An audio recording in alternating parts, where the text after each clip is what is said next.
చివరికి వైఎస్ఆర్సీపీ పేరుని Nani B team అంట. దాని జన సైనికుల్ని విమర్శిస్తావు నువ్వు. నీ ఉద్దేశం ఏంటి? నీ అంతరంగికం ఏంటి? అందరికి వివరంగా చెప్పు నువ్వు. మేము వైసీపీ బి టీం అయితే జన సైనికులు రామానాయుడుపేట సెంటర్లో జెండా దిమ్మ గొడవపడి ఎందుకు కడతామయ్యా? నీకు ఆ మాత్రం జ్ఞానం లేదా నీకు? వైసీపీ బి టీమా? అక్కడ స్విచ్ చేస్తే ఇక్కడ వెలుగుద్దా? మీకులాగా కాంట్రాక్టులకో పదవులకో పైరావులకో డబ్బులకో ఉన్న వాళ్ళు కాదు జన సైనికులు. జనసేనలో ఉన్నాం, జనసేన కోసం పోరాడతాం, జనసేన కోసం నిలబడతాం, జనసేన కోసం ప్రాణాలు ఇస్తాం.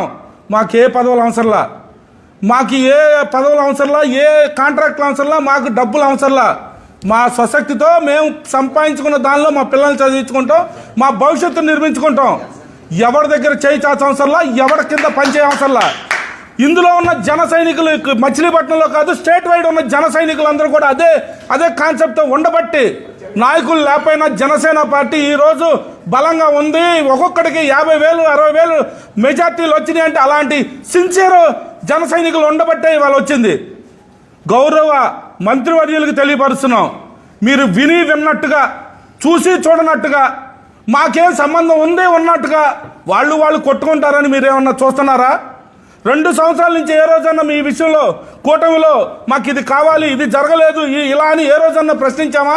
ఏ రోజైనా అడిగామా? మమ్మల్ని ఎందుకు రోడ్డు మీద తీస్తున్నారు? మా జనసేన పార్టీని ఎందుకు రోడ్డు మీదకి తీసుకొస్తున్నారు? బాలశౌరిని అంటే, మా బాలశౌరి గారిని అంటే దిలీప్ని ఏం మాట్లాడరా మీరు? దిలీప్ గురించి ఏం చెప్పరా? ఏమన్నారు ఆ రోజు?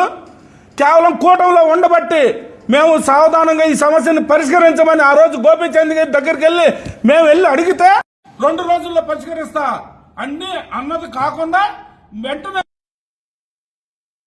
కేసు పెట్టేస్తావా? అంటే మీరు ఏ తప్పు చేయలా, ఏ తప్పులు మాట్లాడలా.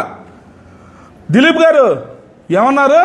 తెలుగుదేశానికి ఆ వాయిస్ రికార్డులో తెలుగుదేశానికి డ్యామేజ్ జరుగుతుంది కదా ఇలా జరిగితే అని సంబోధిస్తే అవతల వ్యక్తి బొచ్చులో పార్టీ అన్నావు. తెలుగుదేశం పార్టీని బొచ్చులో పార్టీ అన్నావు. వాయిస్ కూడా పంపిస్తాను చూసుకో.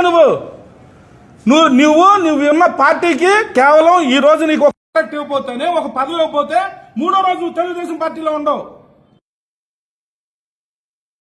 ప్రాణాలు అడ్డం పెట్టైనా సరే జనసేన కోసం నిలబడతాం మేము. మాతో నువ్వు పరాచకాలు ఆడుతున్నావా? కేవలం కూటమి ధర్మం కోసం అన్ని అణుచుకుని ప్రతి విషయం సర్దుకుని వెళ్తున్నాం. ఎవరైనా సరే కబడ్డా జనసేన అంటే అంత చచ్చుబడి ఏం లేదు. అడ్డంగా ఏదైనా చేస్తాం, అది జనసేన పార్టీ.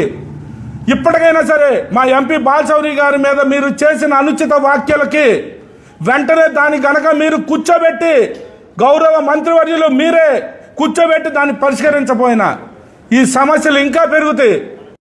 మేము అందరం కూడా పైన అధిష్టానానికి సమాధానం చెప్పుకోవాల్సి వస్తుంది. కొబ్బరి తోటలో ఇవాళ మా ఎంపీ బాలశౌరి గారు కలెక్టర్ గారు